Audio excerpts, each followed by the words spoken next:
I am unashamed. What about you? So welcome back to Unashamed. It's very quiet here, Dad. I don't know. Something seems missing from the Unashamed studio. Old Jace. Oh, Jace. That's exactly right. We sent him off to New York City because he fits in so well there, just like you. And we're hoping he'll come back with some fresh stories. Do you think some things will happen to Jace in New York that he will then regale us with on his return? If you get to New York and you're lucky enough to get out of there, you will have some memories that'll indelibly marked on your brain. So I remember back in the day when we were having to go for the show and different things we were promoting, and we were going up there, every 3 months or so we were making a trip to New York? Last few, we were just walking down the sidewalk, getting out of one rig and getting in another or something, or going for some interview or something.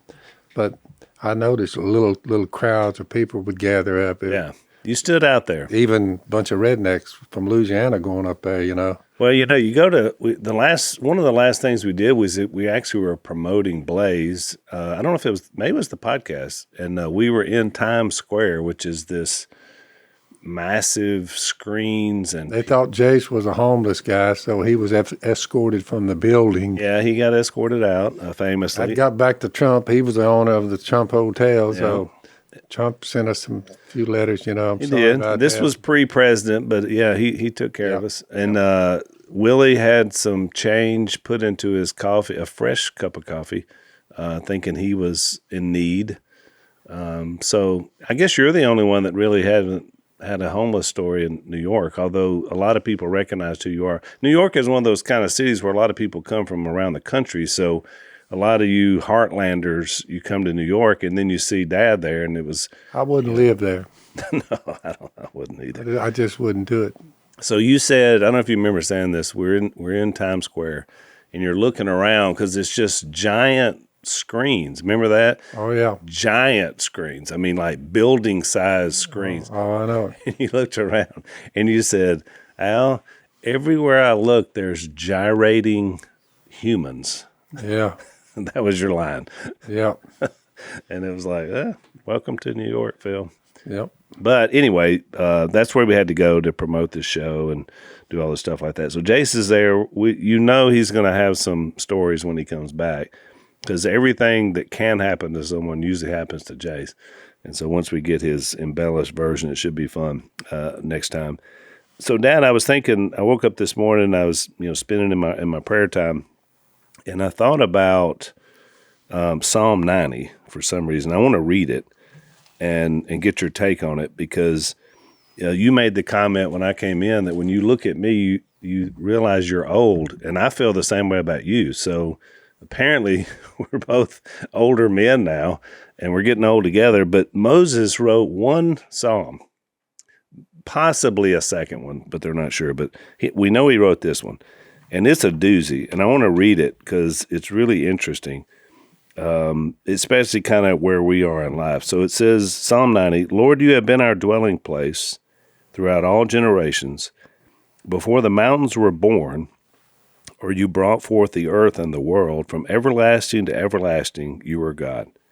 You turn men back to dust, saying, return to dust, O sons of men. For 1,000 years in your sight are like a day that has just gone by, or like a watch in the night. Just a few hours to him. Verse 5, you sweep men away in the sleep of death. They are like the new grass of the morning. Though in the morning it springs up new, by evening it is dry and withered. We are consumed by your anger, terrified by your indignation. You have set our iniquities before us, our secret sins in the light of your presence. All our days pass away under your wrath. We finish our years with a moan. And here's what got me thinking about it, Dad.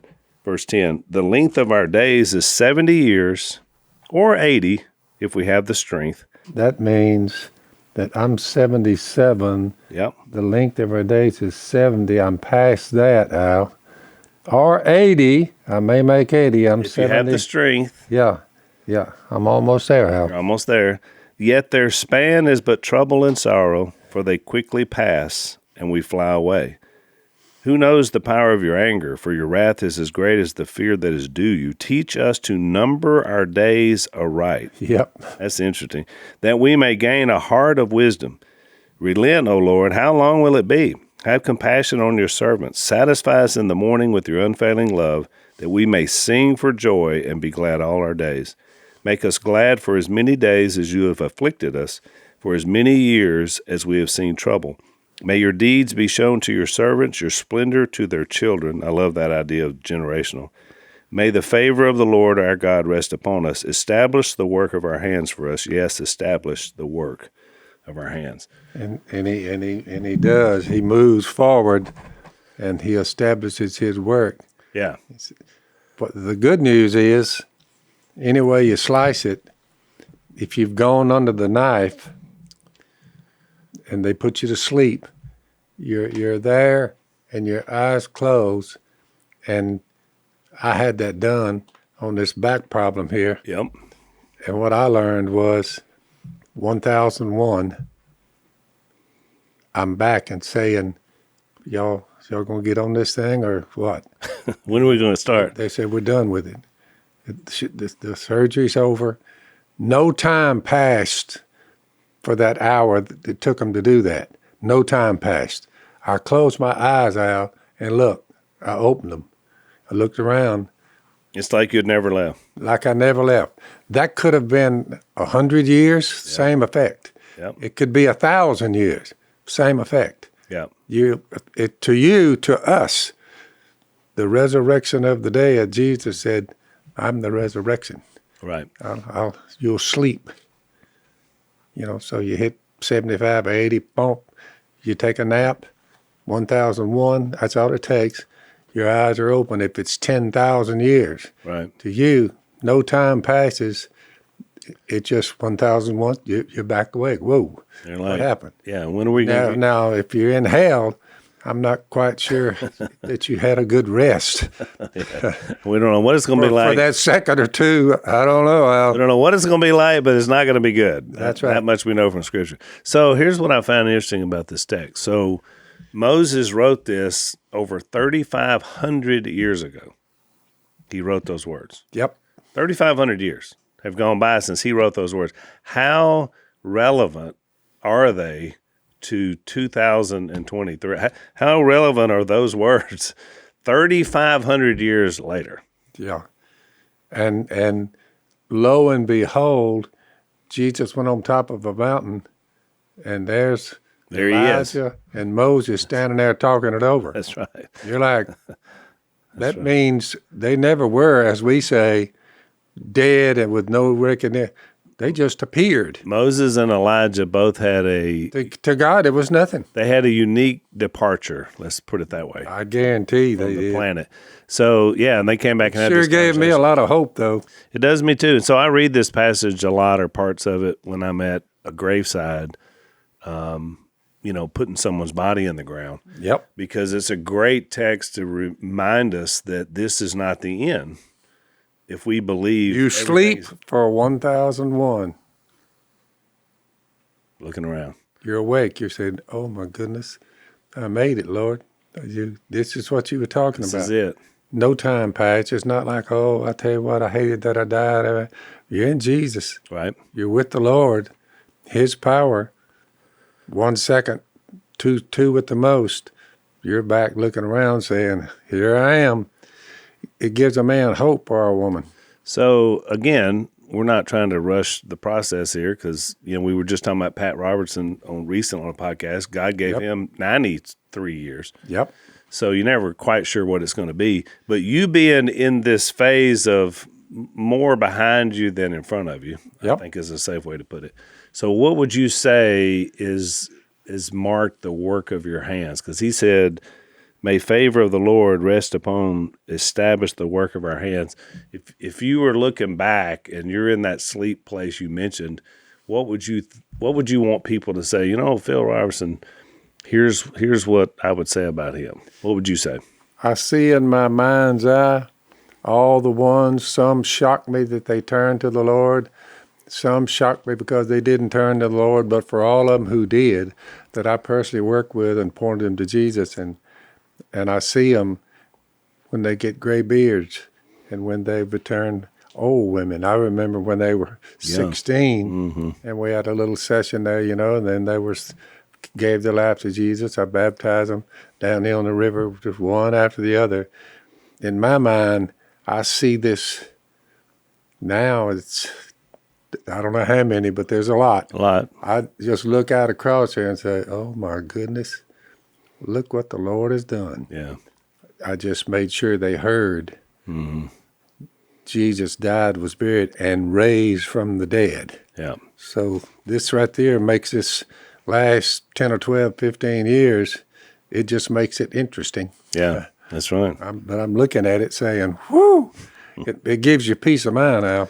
Yeah, and I think we should reflect from time to time. I do too. I think that's not a bad thing, which is what Moses was doing in this text. And he lived to be 120 years. So, he lived longer than he wrote about in this text. God blessed him with that. But I would say, Dad, that, being a boy and watching the conversion, which that's what the blind movie is about, is you making the transition, is that there was always something that God had given you, some ability to be able to speak to people and impact them. And the evil one had you doing it for the first, third of your life. But once you got that and that turned around, then all those things became something for the good. It became real. Yeah. And I'm grateful that our Aunt Jan was a prophetess. Yeah. And said you would reach thousands. So, yeah, heaven's going to be great to be able to catch up and have those conversations, I'm sure. Well, anyway, I woke up thinking about that today. So, Dad, we're both getting old. We're in more reflective mode. Yeah. But we're still going forward. And that was kind of probably at the most, we're Robertsons, and so was Robertson would have just died, our brother. Yeah, Pat, he just died. So to him, he closed those eyes. Got just a good sleep here. That's exactly right. He's resting, which is a good thing, and we're very appreciative for his life. And I probably somewhere Robertson, Robertson. Oh, we're kin. We're bound to be kin. Yeah, some of our kin came across in the boat, and so they just stayed in Virginia. We kept going. Yeah. So I bet if you check, I bet his from where he came probably was Scotland. Same way we did. I guarantee you, I bet he's out of Scotland. Oh yeah, he's from that same the McDonald's or McDougals or whatever our original tribe was. I did ask the old guy. I said, "Well, what kind of mark did we leave?" And he said, "Good or bad?" He said, "A little bit of both." I think that could be applied today. Yeah. So we're going to take a break, and I guess to continue our theme, we brought in a next generation of our leadership today. Our old friend Brian Rucker is back in the house, and so we're going to talk a little bit of Bible with him as well as what's going on in his life. He shared his story the last time he was on the podcast and had quite the reaction, I think, to that. So we'll talk about all that when we come back on the other side of the break with Mr. Brian Rucker. So, Dad, I guess one of the most responsible things that you do as a gun owner is to make sure your weapon is clean and functioning. Is that a safe way to say that? You're the expert. Guns go through a pretty good beating from your closet to get to the duck hole. To the field. And then you're in the boat. Yep. Then you're in the duck blind, rain, shine, sleet, or snow. We go for them, right? So our friends at Barrel Buddy have come to the same conclusion, and like us, they discovered in the field a way to do something better. And so before, I remember when I was younger, especially, we had the patches. You try to clean your gun barrel, but they get stuck in there, and it just wasn't a good fit. Then they came out with a big old long bore snake. The problem with that was once it got dirty, you couldn't tell what was coming out of your gun. So they've come up with some polymers that fit any size shotgun, rifle, or pistol. So you know what's coming out of your gun. You can see they're white, so you know the residue that's coming out. Use these a few times, and then you dispose of them and go with the next one. So great guys, great company. We love doing business with them. We love that they're supporting our podcast. So we want you to check out their product by going to barrelbuddy.com, BARREL buddy.com. Check them out.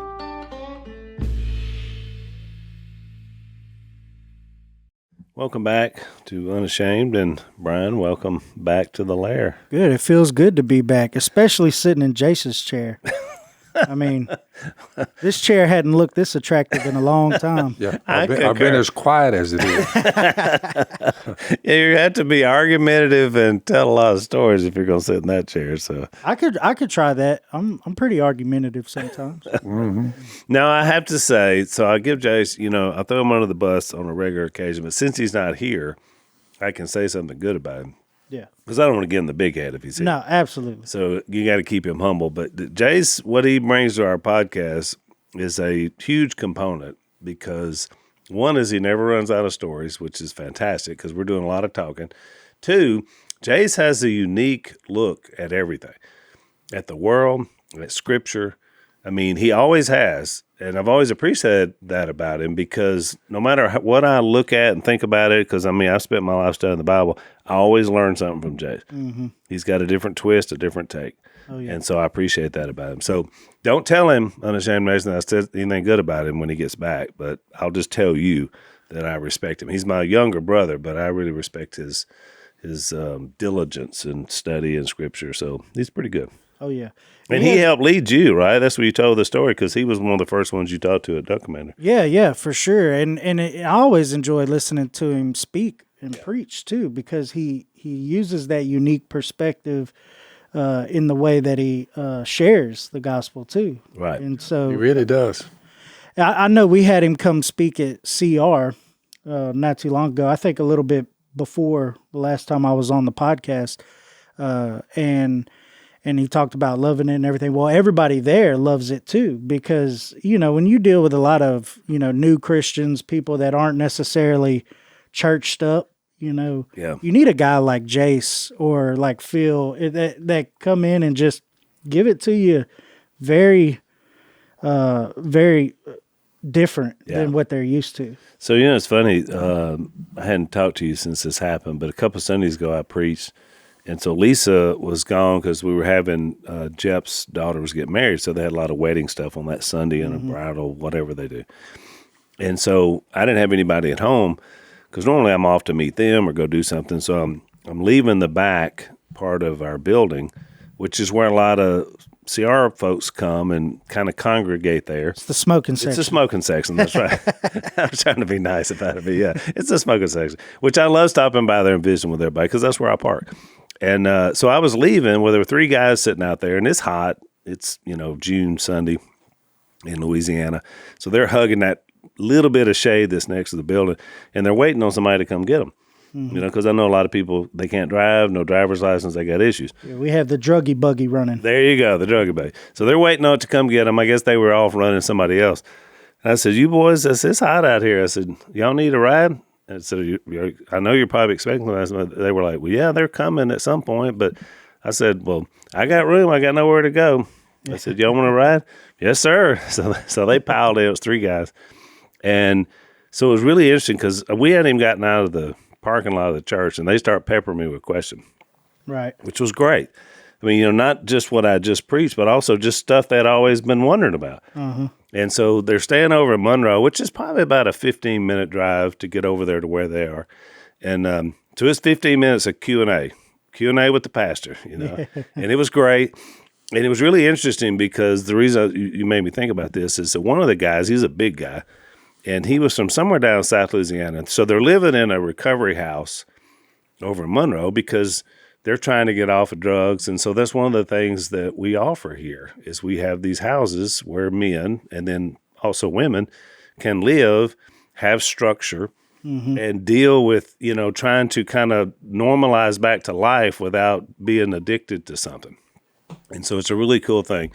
So this one guy, it was interesting because we were talking about, somebody asked me about the show. And I said, well, y'all know, y'all meet us now, you see us, and we're just normal people, and there's really not that big of a deal. I said, but people think it's a big deal. So this guy in the back, he was like, well, it was a big deal to me when I came here because I loved watching y'all. And now I get to meet with you guys and listen to you teach. And I said, really? And it was really interesting because hearing his perspective of because of the show and all that, that was one of the things that drew him to want to come here to get help, he told me, which was really interesting. And so I thought about you because I thought about that without us ever discussing it, and it was kind of pre-show when you first came or the show was just going on, that really was your draw. Yeah. Originally, not just us, but I'm saying when you got to this area, you went to work for us almost by accident. You talked about it last time you were on. And then all of a sudden it was like you became part of that world because then you were on the show and you worked for us and all that. So it was kind of a full circle moment for me just to realize that. And I should do that more. I mean, that was just a happenstance because they happened to be there and I just happened to have time to take them. Right. But I thought, man, they need that more because to them, that was a big deal to just have 15 minutes of conversation where they could pepper me with questions about the Bible. You know, and so well, it's like a built-in icebreaker. You know what I mean? Because a lot of times, vulnerability creates connection. And so whenever people feel like they have a pretty good understanding of who you are before you ever have that first word said to one another, it just allows for that rapport to be built quickly. right. And I know for me, like you said, I came and I knew about the show. It had just started getting going. But I really didn't watch it much. And then I ended up working there and everything. And then, in being a counselor, working in the addiction field, as soon as I started meeting with clients and they drew that connection, they were like, oh, wow. And it really helped me a lot in my career just because, that was something that people could say, as a starting point to be able to talk. And, Right. All the people in our sober living homes and at Celebrate Recovery, it's a known thing. Like, hey, I'm going to WFR, the Duck Dynasty Church. Duck Dynasty Church, that's what they call it. And I don't mind that. I mean, a lot of people say, oh, that's terrible. You should, the church should be named after a TV show. But it's a way to connect to people. God has used the show for us to do what we're doing now. So I'm not ashamed of that at all. So, Brian, since the last time you were on, and told your story. So the folks at I Am Second, which we've done several of our stories on their website, which is iamsecond.org, I guess. I think that's right. Or maybe .com as well. Incredible testimonies of people. So some of the people that work there, Angie and some of her team, they listen to our podcast. And so they were blown away by your story. And so she reached out to me and she said, you think Brian would be interested in doing an I Am Second for his story? And I said, I don't know. I mean, you'll have to ask him, but I'm sure that man will tell his story anywhere because he does it all the time. Yeah. And so since that time, you have connected and did a recording for him, which I'm sure will take a few months to produce, so it'll be a while before it's out on their website. But tell us about that experience. It just so happened that Dad was there when you recorded, which was kind of a weird. I just saw Rucker coming. It was kind of an odd coincidence that when they take you to Dallas to film your story, for whatever Dad was doing something, I think for the movie. I'm not even sure, Dad. We do so much stuff. I'm not sure either. Well, that was the thing. It didn't look like Phil really knew. He just had the Bible open and was like, here it is. Well, Dad, when a camera rolls, everybody pretty much understands. Dad's just going to say what he's going to say, and then you make that work. Yeah, whatever edit it however you need whatever you're working out, here's what Dad's going to do. Yeah. I think it had something to do with the movie.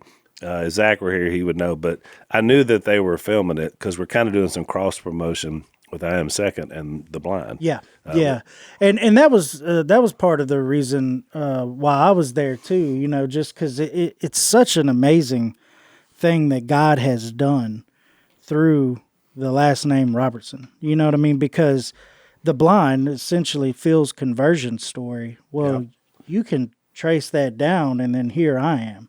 Yeah, and that was something that I talked about whenever I did it. Was just how for me, being able to trace that back, especially because I don't know any family lineage, right? Yeah. But I can trace my faith back, to where it started. You know the moment, you know the time, 100%. And even with Bill Smith, coming to Phil, like that moment, if that doesn't happen, there's no Brian Rucker here today, right?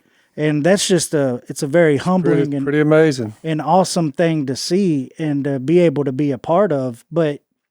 Yeah, which those people at I Am Second are just awesome. Yeah, and Angie reached out to me. I went over to Dallas and filmed, and it was actually kind of funny because I get there and Phil's in there filming, and they were like, "Hey, we didn't tell Phil you're coming, so we're going to kind of surprise him." And I was like, "Well, have you ever seen Phil surprised? Because I haven't." Can he be surprised? That's why I was like, "Can you surprise the man?" I don't know. And so they were like, "Well, we're gonna get it on film. You walking in." I'm like, "All right, here we go." They're like, "What do you think he'll do?" I said, he's probably gonna hit me with a thumbs up and say, "Old Brian." Yeah. You know what I mean? Yeah.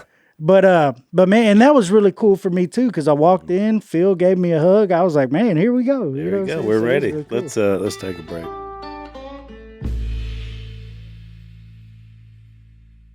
So, what was it like? Because I remember I was there and kind of helped them put together our original I Am Second. Because originally they wanted it to be Dad and me and somebody else in the family.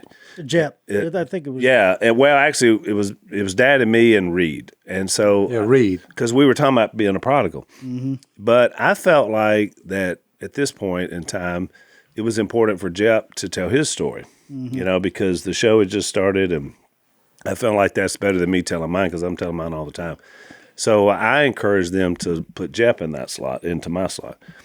And so I just kind of helped them pull that together. Then Mom came, was a part of that. But it's a whole different thing from watching it and then experience it sitting in this chair, because they have this white chair and you usually have dark clothes on, and it's a dark environment. And when you're sitting there, you really can only see lights, and there are people, the production crew is out there, and they're maybe giving you questions and talking to you, but you can't really see them. Mm-hmm. So it's a very...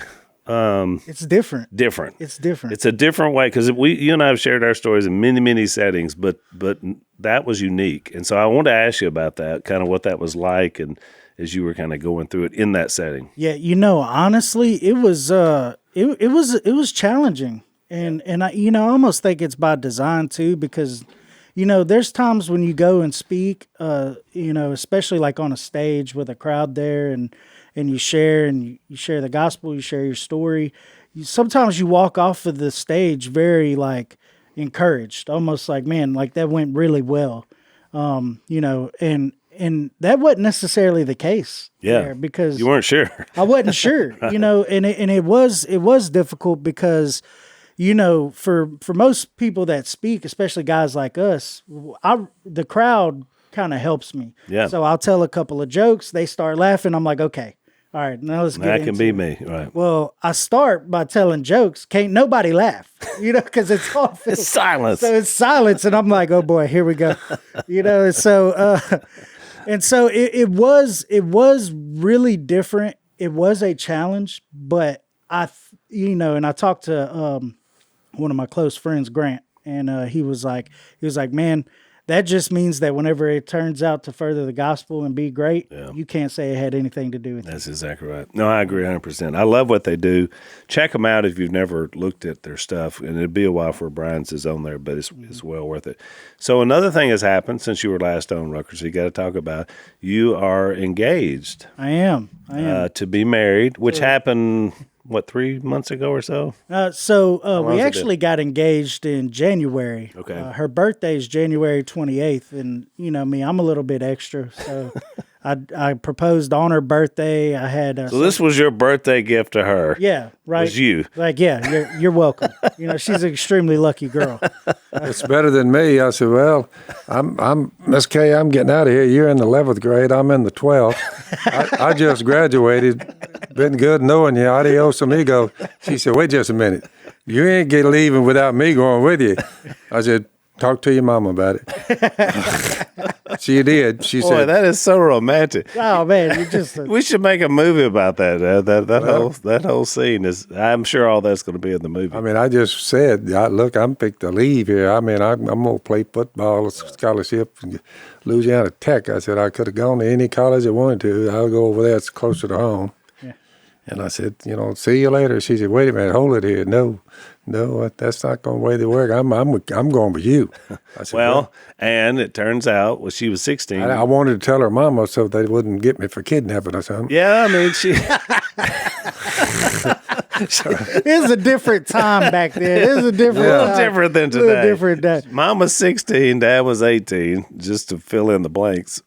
Mom was pregnant with me, so there was another reason why she probably needed a little help. And but she actually went to tech with you, and so she had to lay out her senior year to have me. Yeah, then she went back to Ruston High School. And got her high school diploma. Yeah. That's exactly right. While I was going to tech, yeah. And Rucker, I was raised by teenagers on a college campus. So it's a miracle that I'm sitting here with you having this discussion. Rucker, I'm just saying, tell your woman that if you're fixing to marry her, tell her to alert her kinfolks and her mama and them, because, they'll think you're taking her kidnapping her. You know what I'm saying? Yeah. Well, she is almost 10 years younger than me. So, Yeah. There's that. Yeah, oh yeah. That'll scare the daylights out of some of them. Well, so I went to her mom and dad before, did the whole, hey, can I marry your daughter thing. Oh yeah, so you cleared it with them. Yeah, well, her dad tried to dodge me for a little while. I think he That's knew. why I gave that little job to Miss Cass. You talk to your mom. Yeah, no, I had been trying to get with him since Thanksgiving, and he was giving you the slip. well, it's she's his baby girl. Yeah. That whole, how I it is, get and it. so I get it. But yeah, I mean, I finally had to just say, hey, I need to talk to you. Like I'd have bought a ring. We just need to have a conversation. But you were a nobleman by waiting until you talked to her. Yeah. So So where did you meet her? Did you meet her at the church? I met her at church. Okay. Yeah. So I actually known her a little bit longer. Cool story. She came through Transformations. So Chad. Oh, I didn't know that. Yeah. So she came through Transformations, Which is, to those of you listening, that's one of our houses we were mentioning earlier. That's just on the women's side of what we do. So. Yeah. Yeah. And so I've known her for quite some time and never really thought that she would be the woman I end up marrying. And, there was you look back and you could see the little connection moments that I remember she was going to share her story one Wednesday night, peak of the week at the church. And I had a conversation with her and apparently, I don't even remember saying it, but I said, she was nervous, and I said, well, it's a good thing it ain't about you and that it's really just God's story with you being the main character. And that was life-changing for her. That's great. And so, but yeah, we started dating, and, I try to be extremely just careful and thoughtful and faithful with, like, how I conduct myself as a man of faith today, because I've done it all the wrong way. Yeah. And so I just really wanted to do it the right way. And so we started dating, and after a year, February would have been a year. Her birthday was on January 28th. So I was like, all right, and that was kind of the blueprint that, I've seen other successful people in marriage follow, is date for a year. And, so... and so I proposed. You getting married on her birthday then? No, we're going to get married October 29th. Okay. Yeah. That's so right. we I gotta just make sure and clear my calendar so I can be there. Oh yeah, for sure. Actually, we need to have a conversation. I don't know. Oh, here we go. I guess I'm gonna have to start giving them the slip now. I know where this is going. Let's take another break.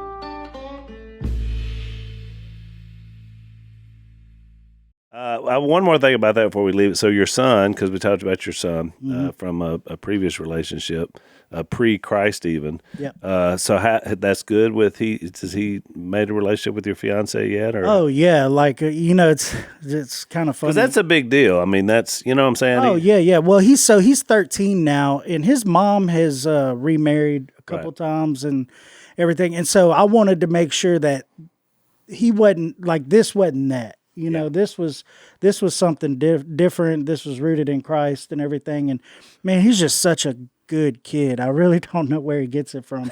Extremely smart. We know where he gets it from. Yeah. And so he, whenever it got serious and we was dating and stuff, like, we would go pick him up when he would visit together and, just kind of have them establish a relationship. And then it got to the point where she was going to pick him up without me.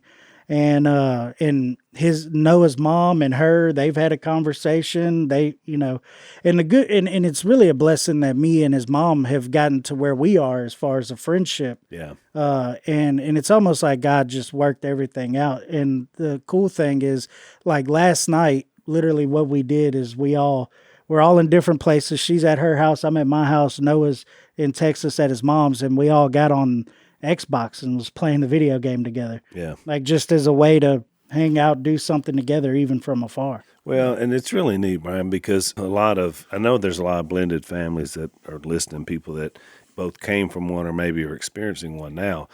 And the beautiful thing about when you have a relationship with Christ is that everything can be healed to a point where you can function, even though there's from past mistakes or whatever. Mm-hmm. And so I think you're a example of that by making an effort, to someone you had a relationship with a long time ago, but now you share something because you share a son together. So it makes perfect sense as a man of God to say, I want to have the best possible relationship I can with his mom, both just as an example to her, but also because that's his mom. Yeah. And now, of course, you're bringing in what will be his stepmom. Well, it's the exceedingly abundantly more than you could ever imagine. Yeah. People hear that and they think, oh, well, man, I'm going to have financial success. I'm going to have a nice truck. But I think it's really about those kind of moments, those kind of things, because I remember a point in time when I would have never thought that was possible. Yeah. I would have never thought that me and her could be friends and communicate the way that we communicate. I would have never thought that I could actually be a dad without being with her. Right. And, now I see it, and this is exceedingly abundantly more than I ever would have imagined. Yeah. And so it's just it's very humbling, So that's actually a perfect lead in to our text, because I want to spend a little bit of time in Luke 6 with you, since you're sitting in Jace's chair. Yeah. Because what you just described is really what Jesus is describing in Luke 6 in this Sermon on the Mount or Sermon on the Plain, is the idea of a spiritual kingdom and yet dealing with earthly things, right, which is kind of what we were just talking about. And by the way, I just want to tell you for our audience to know, so you received a great compliment that you don't know about. So I was talking with Kellett the other day, who's one of, my co-pastor, and we preach together and we've worked together for many, many years. And he was commenting to me about being in some of your classes, and because I'm not here that much, so I don't get a chance to hear you, but he was talking about you and Derek, and we were just, we're dreaming and praying about next generation leadership. And he was just telling me how good of a teacher that you and Derek are, and your students of the Word. And so, and this is coming from one of your mentors and one of my peers. And so I wanted to say that to you on air, because that's how you stay in this for long term. Mm-hmm. If it's just personality or love for people, those are good things, but you have to have something to sustain you over the long period of time. And so I love that you guys are students of the Word. And even though it's recovery ministry and it's trying to bring people out of darkness into light, the next question is, then what? Mm-hmm. Because once you're in that light, you have to have some maturity and growth to be able to sustain that life. Mm-hmm. And so I just wanted to compliment you for that. And Mike was talking about that. So thank you. Yeah. Yeah, you got to have the evidence of fruit. You know, in order to live a fruitful life, you have to be connected to the vine. Right. You bet. And so, Jesus, the Word of God, is our connection to deity. Right. And so You've done well, my man. Well, one of the guys that was in the truck with me, he was talking about wanting to do more service for people. I said, well, that's great. I said, well, let me talk to some of the guys, around. We'll figure out some way to plug in. He said, well, now some of those guys, man, have the most confidence in me, because he said, I keep going back to my old ways. And I was like, well, brother, part of repentance is to leave that. Mm-hmm. I said, and it's good to want to do good for other people, but you need to learn from God about how to sustain a life. He said, yeah, I need to hear that, But it was interesting, because even in that little short conversation, there's that struggle of sustaining my spiritual walk. Yeah. And not going back to the old ways, right? Because then it feels like you're starting over all the time. Yeah, and that don't mean that you won't make new mistakes either. That's right. It just it's never going back. Right. Mistakes are a part of the process. You got to fail to grow. Yeah. So so I think that's necessary. But to go back to what you were speaking on, 2 Sundays ago, get to like a dog returning to his vomit. Yeah. That's a different thing. That's exactly right. Or a sow back to the mud. So one thing I want to ask you about, because Dad and I just were in Ohio, and we spoke at a ministry called 612 Ministry, and they based on Ephesians 6:12. But it's a recovery ministry, but it's more of a like intensive. These people are like, it's kind of like what we do, but it sounds like even more. It's like a discipleship program. Exactly. Yeah. And there's like a year long, but they were describing it. And the guy said something interesting, and I wanted to get your take on it. He said, our ministry is a heartbreaking ministry because our hearts get broken all the time because of people we work with. But we realize that a broken heart is something or someone that can really, allow Christ in. And I just never heard it put that way. And I was wondering about that from your perspective because, you invest in people and they're doing so great. And then all of a sudden, they go back or they stumble or whatever happens along the way. I mean, would that describe kind of the ministry? Is that kind of a good way to look at it? I guess. Yeah. So there's a couple ways I would say that is, I agree, a lot of times we use Jeremiah talks about God being the potter and we're the clay. Well, the first thing that you have to do is become moldable, right? Because clay is moldable. And so we have to soften our hearts. And so break your heart, soften your heart, become that moldable thing. Whenever you're broken, you can allow yourself to be filled with something else. And it goes back to even, what we're going to talk about in Luke 6 or even in Matthew, the Beatitudes Sermon on the Mount is blessed are the poor in spirit, right? To be spiritually bankrupt, to be at a point of desperation will lead you to a breakthrough. Yeah. And so I think that's what he's talking about. And it's very similar to how we word it a little bit differently, but basically the same thing. Like I have to be broken to the point to where I'm receptive and able to be filled and rebuilt through the grace of God. Yeah. I mean, you think about Phil's story, right? Like, we talk about the movie The Blind.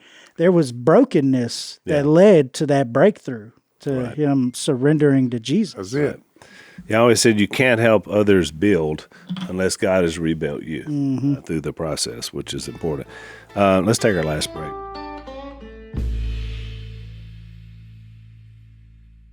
All right, so I'm glad you brought it up. So I kind of want to generally introduce it, and then we're going to run out of time because we're in our last segment, and then we'll talk a little bit about it in overtime. But so we had set up, Brian, in Luke 6, Luke's version of the Sermon on the Mount, and it is the same version. We talked about this. A lot of scholars will say this is a different sermon. This was a different presentation because he puts the woes in to kind of counter, antithetical of the blessings. But there's so much similar stuff. It's basically the same sermon. He just packages it a little bit differently. And so we talked about that in the last podcast. And Jace had an interesting take, and so I'll tell you what he said, and he got this from a Tim Keller sermon, but I thought it was really interesting.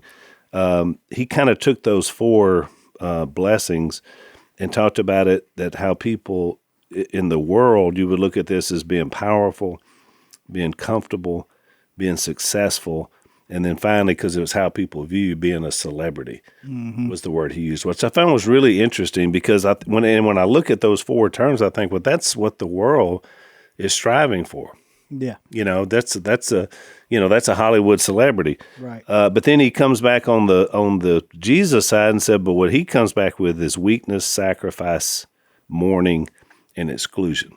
Is kind of the Jesus answer to those 4 things, which is a good take. So what's your take on, just in general, on the Sermon on the Mount? How does it speak to you in a way that you can help other people through this process? Well, so at Celebrate Recovery, we read we have the 8 principles. It's a 12-step program, then the 8 principles. And which come right out of the Beatitudes. Right out of the Beatitudes, right? And I think that it goes hand in hand because if I'm not at a place of humility, then I'm normally not going to seek something to save me. And so you think about, like, blessed are the poor in heart, blessed are the meek, all those things. It's just...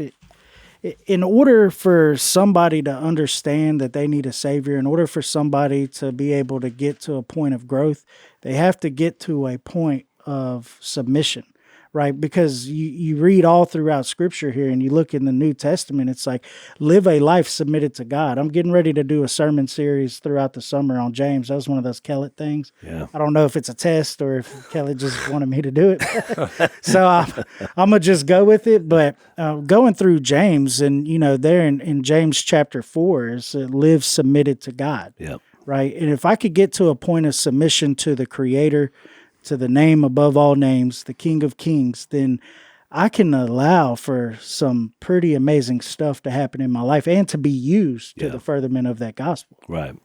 Now, James is such a good study. You're going to do great with that because it's so practical, which is one of the things I love about it. So we kind of laid out the blessings and the woes in the last podcast, and especially, like I said, looking at it through this prism of things that would advance you on earth versus things that advance you in the kingdom of heaven, kind of the difference of the two.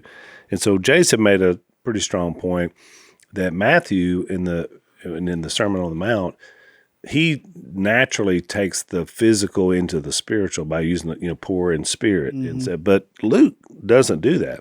Yeah. He just says poor and rich. I mean, and lets you draw your own conclusion as to what that means. And so that was one of the things that I felt like was really interesting from Luke's perspective. And I don't know if his was that Greek, prism of looking at this, because, they were very successful, and in some ways more so than even some of their Jewish counterparts. And so were they looking at it, was he looking at it like all these people that have achieved so much in life, he's trying to appeal to them that none of that really ultimately matters. Right. At the end of the day. At the end of the day, it's, do you have a relationship with Christ? Yeah, the Greek, and then you also have Luke was a physician, right? And his the overarching theme of Luke's account of the gospel is to be, Jesus is the solution or the ailment to all of your spiritual problems. Matthew is more about the deity of Christ. Exactly. Luke is all about him being the great physician. That's right. And so I think that a lot of that is the reason as to why you see that difference there and how Luke words it, and then Matthew. Yeah. I think there's no doubt you're right. And the nice thing is when you take them and put them together, you get that complete picture. Oh, man. Because you get it from both sides, which is the beauty of studying the Bible, because you're getting these different eyewitness accounts and you put them all together, and it's like, whoa, you get that full picture. Right? Yeah, Derek and I just wrapped up a couple of weeks ago a Bible class on the final week of Jesus. And that's where we just chronologically went through, broke down the final week of Jesus, the different prophecies being fulfilled, the things that maybe people don't know, and then how that intertwines with our calendar today, the Jewish calendar. And probably the coolest thing about all of that is taking all of these gospel accounts, looking at them, and then studying them in a way to see the differences from Mark to Matthew, from John to Luke, and chronologically putting out that final week of Jesus. Yeah. And, by the end of it, what you come to find is, man, just how powerful and amazing God is. That's right. Like, just, it's, people that have their doubts, they probably have never really studied this thing. Right. Because when you study it and you look at it and you go and cross-reference, you check the dates, you look at the prophetic things that have came to fruition, and it is undeniable to me. Yeah. And so that was really powerful, just to speak to your point. Like, man, when you look at all of this together and the way that these accounts are put and everything, just the difference in them, and you see who their target audience was, and man, it's incredible. I think it's one of the reasons why when I was in school, and Jace doesn't share this because he learned how to sleep with his eyes open. And so he slept through a lot of... I did that too. Did you? Do you learn that trick? Oh, yeah. When you're incarcerated, you got to learn how to sleep light. Nowadays, I'll keep one eye open. Man, nowadays I'll sleep through an alarm and everything. They're like, man, how do you do that? I said, I spent a long time sleeping real light. Now I can sleep in peace. That's right, peace of mind. Yeah. Well, but when I was taking Old Testament history and geography, it really was a light bulb for me to see how God structured it over the course of Jewish history to prepare the way. Yeah. And so by the time I got into the study of the Gospels and the epistles in the New Testament, the base I learned, which was I didn't know that much about. I knew the Old Testament has a lot of stories, a lot of good stories that I grew up hearing in Bible class and VBS. What I didn't know is they were telling the redemptive story of Christ before he came. Oh, yeah. And, which makes it so powerful. So, all right, so we're out of time. Man, that went by fast. Brian, it's always good to have you on Unashamed. We are going to talk about this a little bit more because I wanted to talk to you a little bit about this section 6:27 through 36. Jesus follows up about this idea of love for enemies. We just got into that a little bit with Jace on the last podcast. So I want to talk about that a little bit in the overtime with you because to get your take on it. So if you want to follow us over, it's blazetv.com/unashamed, which is where you subscribe. You get everything that Blaze offers, but you also get our overtime segment. So if you want to follow us over, come on, more with Rucker. Thanks for listening to the Unashamed podcast. Help us out by rating us on iTunes. And don't miss an episode by subscribing on YouTube, and be sure to click that little bell to get notified about new episodes. And for even more content that you won't get anywhere else, subscribe to Blaze TV at blazetv.com/unashamed.